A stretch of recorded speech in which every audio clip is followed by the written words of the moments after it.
여러분, 우리 인생에도 설명되지 않는 시간이 있습니다. 왜 이 자리에 서 있는지, 왜 시간은 계속되고 있는지 묻고 또 묻고 있습니다. 기도해도 쉽게 풀리지 않고 믿음이 없는 것도 아닌데 상황이 달라지지 않는 시간입니다. 혹시 여러분 중에 지금 그 시간을 지나고 있는 분은 없으십니까? 왜 하나님은 나를 광야에 두셨을까? 그 질문을 마음속에서 조용히 반복하고 있지는 않습니까? 오늘 우리는 한 사람의 광야를 봅니다. 모세입니다. 모세는 처음부터 온유한 사람이 아니었습니다. 그의 인생은 기적이 아니라 위기 속에서 시작되었습니다. 바로는 히브리 남자아이를 나일강에 던지라고 명령하였고 그 위기 속에서 한 레위 가정에 모세가 태어났습니다.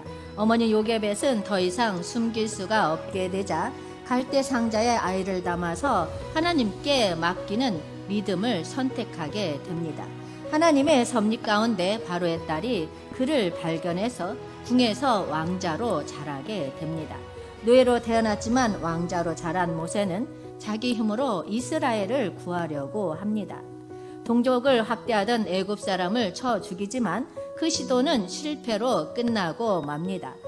하나님의 때가 아닌 자기 힘으로 이루려는 구원은 무너지고 맙니다. 이 일이 알려지자 모세는 미디안 광야로 도망하게 됩니다.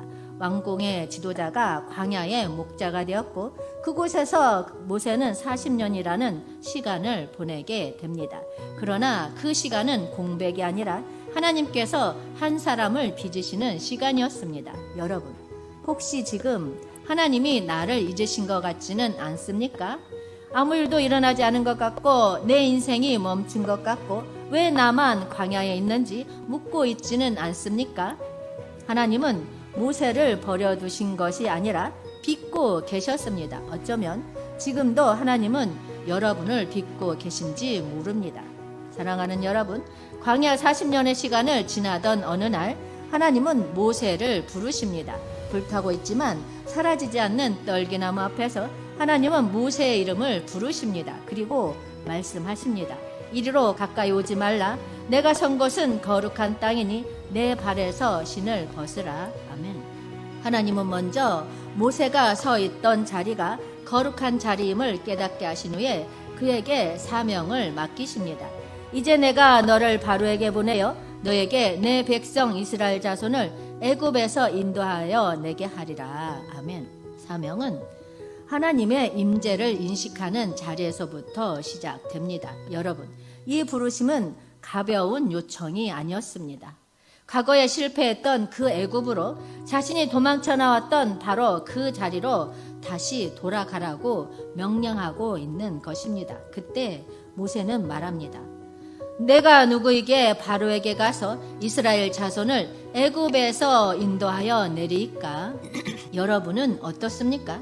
하나님이 다시 그 자리로 가라고 하실 때 실패했던 자리, 상처받았던 자리, 다시 마주하고 싶지 않은 그 자리로 가라고 하실 때 여러분의 입에서는 어떠한 말이 나옵니까? 내가 해보겠습니까? 라고 하겠습니까? 나는 못 갑니다. 라고 하겠습니까? 아니면 주님이 함께 하시면 가겠습니다. 라고 고백하시겠습니까? 이 말은 단순한 겸손이 아니라 자신의 한계를 분명히 알고 있는 모세가 하는 사람의 고백이었습니다. 과거에는 내가 하면 된다라고 생각했던 모세가 이제는 나는 할 수 없다라고 말하게 된 것입니다. 이 질문은 불순종이 아니라 광야를 지나며 그의 내면이 변화되었음을 보여주는 증거인 것입니다. 이 장면은 모세의 사명이 더 이상 그의 자격이나 능력에 기초하지 않고 하나님의 임재에서 근거하고 있다는 결정적인 전환점이 되는 것입니다. 이 부르심의 핵심은 사명의 근거가 인간의 가능성에 있는 것이 아니라 하나님이 함께 하심을 알고 있다는 사실입니다. 분명히 보여주는 순간이었습니다. 그래서 하나님은 모세의 질문에 능력을 약속하지 않으십니다. 내가 너를 강하게 해주겠다. 내가 내게 말솜씨를 주겠다라고 말씀하지 않으셨습니다. 대신 이렇게 말씀하십니다. 내가 반드시 너와 함께 하겠다. 아멘. 여러분, 하나님은 능력을 약속하지 않으셨습니다. 함께 하시겠다고 약속하셨습니다. 이것이 사명의 출발점이고 사명의 능력인 것입니다. 그래서 사명의 무게는 사람에게 있지 않고 하나님께 있습니다. 하나님은 모세의 시선을 자기 자신에서 하나님에게로 옮기신 것입니다. 겸손은 단순히 자신을 낮추는 감정이 아니라 하나님이 없이는 아무것도 할 수 없다는 사실을 인정하는 것입니다. 그리고 나는 부족합니다에서 멈추는 것이 아니라 그러나 하나님이 함께 하시면 하겠습니다라고 고백하는 믿음입니다. 광야에서 기다림을 배운 모세는 다시 부르심 앞에서 겸손한 마음으로 나아가기 시작합니다. 여러분, 광야에서 오래 참음을 배우고 부르심 앞에서 겸손을 배운 모세는 다시 애굽으로 돌아갑니다. 도망쳐 나왔던 땅, 두려워했던 권력, 피하고 싶었던 자리, 그 앞에 다시 섭니다. 상황은 변하지 않았습니다. 그러나 모세는 변해 있습니다. 그는 하나님의 말씀을 붙들고 그 자리로 나아갑니다. 출애굽기 5장을 보면 모세는 한 번만 순종한 것이 아닙니다. 말씀 있을 때마다 다시 바로 앞에 섰습니다. 처음에 바로는 거절합니다. 노동은 더 무거워집니다. 백성은 원망합니다. 상황은 더 나아지지 않았습니다. 오히려 더 악화되었습니다. 모세는 물러서지 않았습니다. 거절이 반복됩니다. 노동은 더 무거워집니다. 백성은 원망합니다. 모세가 계속 나아간 이유는 결과가 보였기 때문이 아닙니다. 하나님이 말씀하셨기 때문입니다. 그는 성공하려고 한 것이 아니라 순종하려고 했습니다. 그는 이기려 한 것이 아니라 충성하려고 했습니다. 그는 결과를 붙든 것이 아니라 말씀을 붙들었습니다. 여러분은 지금 무엇을 붙들고 계십니까? 능력을 붙들고 계십니까? 아니면 하나님의 말씀입니까? 사랑하는 여러분, 충성은 한 번만 뜨거운 결단이 아닙니다. 눈물 흘리던 순간이 아니라 아무 일도 일어나지 않은 다음 날 다시 그 자리에 서는 것입니다. 응답이 없어도 변화가 없어도 사람들이 몰라줘도 말씀 때문에 다시 나아가서 서 있는 것입니다. 모세는 바로 앞에서 기적을 먼저 배운 것이 아닙니다. 순종을 먼저 배웠습니다. 지팡이를 들기 전에 말씀을 붙드는 법을 배웠습니다. 홍해가 갈라지기 전에 자기 마음이 흔들리지 않는 법을 배웠습니다. 여러분, 기적은 하나님의 영역입니다. 그러나 순종은 우리의 선택인 것입니다. 결과는 하나님께 달려 있지만 붙드는 것은 우리의 몫입니다. 모세는 상황에 반응하는 사람이 아니라 말씀에 반응하는 사람인 것입니다. 성공이 아니라 순종을 선택했습니다. 그의 반복 속에서 그의 믿음은 자라났습니다. 그는 능력이 커진 사람이 아니라 하나님을 더욱더 신뢰하게 된 사람입니다. 사랑하는 여러분, 믿음은 상황이 좋아진 다음에 생기는 것이 아닙니다. 보이지 않아도 달라지지 않아도 그래도 한 걸음 내딛는 선택 속에서 조용히 자라납니다. 모세는 애굽을 바꾸기 전에 자신이 먼저 변하고 있었습니다. 하나님은 애굽만 다루신 것이 아니라 모세의 마음을 함께 다루셨던 것입니다. 그는 이제 결과를 계산하는 사람이 아니라 말씀에 반응하는 사람이 되었던 것입니다. 이것이 믿음이 형성되는 자리인 것입니다. 여러분, 출애굽 이후에 모세가 광야에서 마주한 가장 큰 문제는 외부의 적이 아닙니다. 바로 애굽의 군대도 아니고 메마른 광야의 환경도 아니었습니다. 그가 매일같이 함께 마주했던 바로 함께 걷던 이스라엘의 백성들이었습니다. 백성들은 물이 없다고 원망했고 먹을 것이 없다고 불평했습니다. 조금만 상황이 어려워지면 차라리 애굽에 있을 때가 나았다라고 그것에서 죽는 것이 더 나았을 것이다 라고 말하며 하나님이 인도하신 것조차도 의심했습니다. 심지어는 우리를 광야에서 죽게 하려고 데리고 나왔냐며 모세를 향해서 불신과 원망을 쏟아냈습니다. 끊임없이 이어지는 불평과 의심 속에서 모세는 백성들의 마음을 매일같이 마주해야 했습니다. 여러분은 지금 누구의 불평 앞에 서 있습니까? 그 사람을 생각해 보십시오. 그 사람 때문에 마음이 무너지고 있지는 않습니까? 그 사람 때문에 내가 변화되고 있지는 않습니까?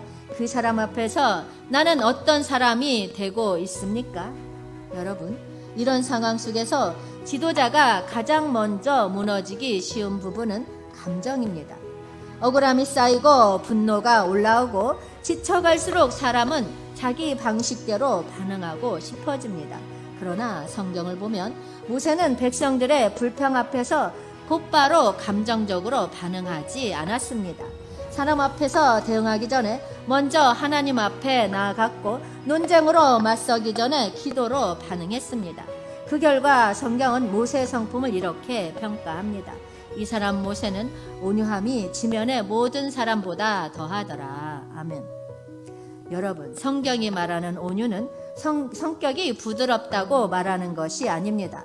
온유는 힘이 없는 것이 아닙니다. 힘이 있어도 하나님께 맡길 줄 아는 태도인 것입니다. 곧 감정을 다스려서 하나님께 올려드리는 마음인 것입니다.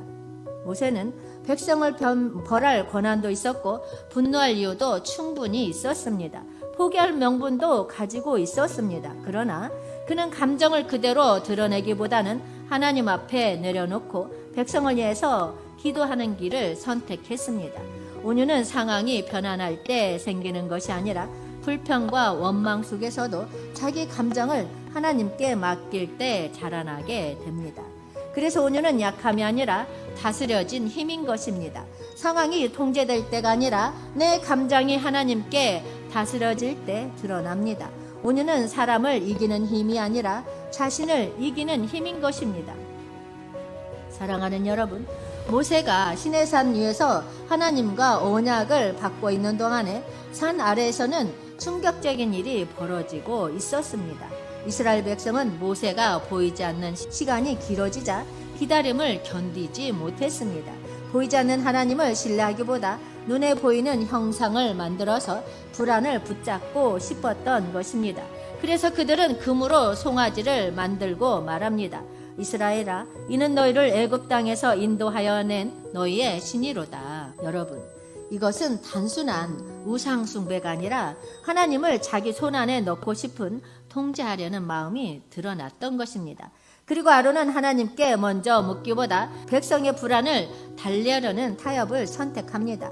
리더가 하나님보다 사람의 요구를 더 크게 들을 때 공동체는 한순간에 무너질 수 있다는 것을 이 사건은 보여주고 있습니다. 하나님은 이 모습을 보시고 진노하십니다. 그리고 모세에게 말씀하십니다. 내가 그들에게 진노하여 그들을 진멸하고 너를 큰 나라가 되게 하리라. 여러분, 이 말씀은 모세에게 있어 위기가 아니라 기회가 될 수도 있는 순간이었습니다. 그러나 모세는 자신의 미래가 아니라 백성의 생명을 선택합니다. 백성은 사라지고 자신이 새로운 민족의 시작이 될 수 있는 전환점이었기 때문입니다. 그러나 그 순간 그는 하나님께 이렇게 간구합니다. 제 맹렬한 노를 그치시고 뜻을 돌이키사 주의 백성에게 화를 내리지 마옵소서. 아멘. 하나님께서 한 사람 안에 가장 먼저 새기시는 것은 사랑입니다. 모세는 지도자의 권리를 주장하지 않고 백성을 위해서 자신을 내려놓습니다. 모세는 그들을 포기하지도 않았습니다. 그는 자신의 이치를 지키기보다 백성을 살리는 길을 선택했고 하나님의 진노 앞에서 자신을 방패처럼 세웠습니다. 이것이 바로 사랑의 모습입니다. 배신한 사람을 위해서 기도해 본 적이 있습니까? 상처를 준 사람을 위해서 중보 기도를 해본 적이 있습니까? 아니면 마음속에서 이미 지워버리지는 않았습니까? 사랑은 감정이 아닙니다. 자신을 지키는 것이 아니라 다른 사람을 살리는 선택인 것입니다. 하나님께 받은 은혜가 다른 사람에게 흘러가는 방향인 것입니다. 많이 용서받은 사람이 많이 사랑할 수 있습니다. 은혜를 깊이 경험한 사람만이 깊이 품을 수 있는 것입니다. 사랑은 조건이 좋을 때가 아니라 상처를 입은 공동체를 다시 품은 자리에서 드러납니다. 모세는 백성의 배신을 경험했지만 그들을 위한 기도를 멈추지 않았습니다. 온유로 다스리던 그의 마음은 이제 사랑으로 흘러가기 시작합니다.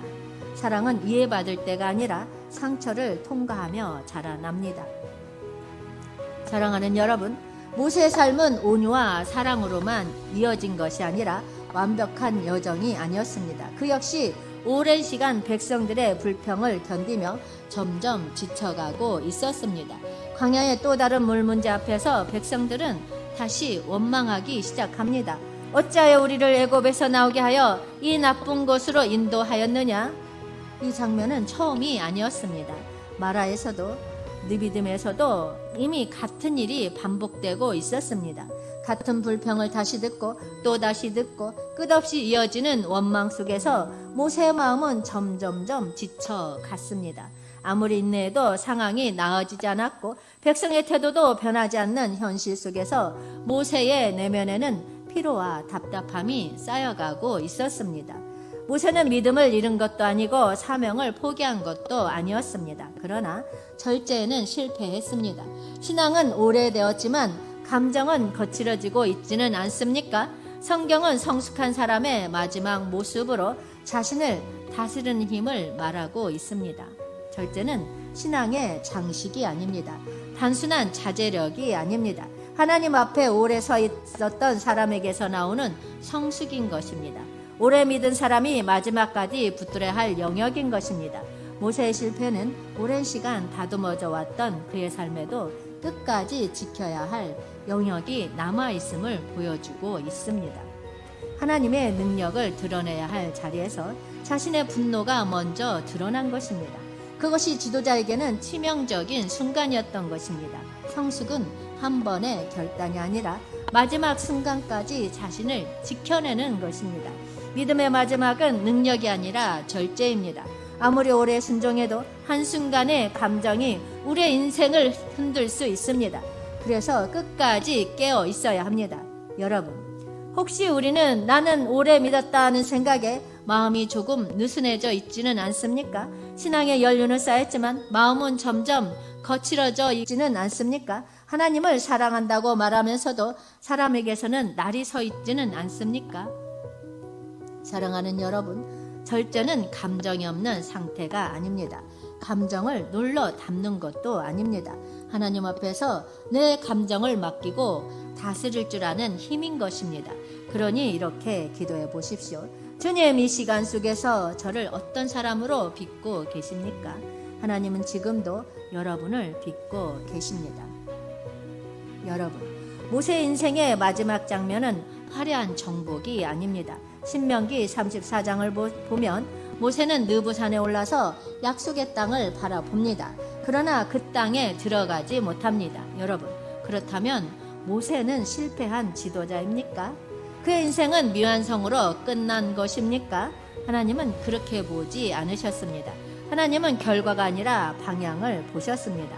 하나님은 어디까지 갔느냐가 아니라 누구를 따라 걸었느냐를 보셨습니다. 출애굽을 이끌었고 홍해를 건넜고 율법을 받았으며 광야 40년 동안 백성을 인도했습니다.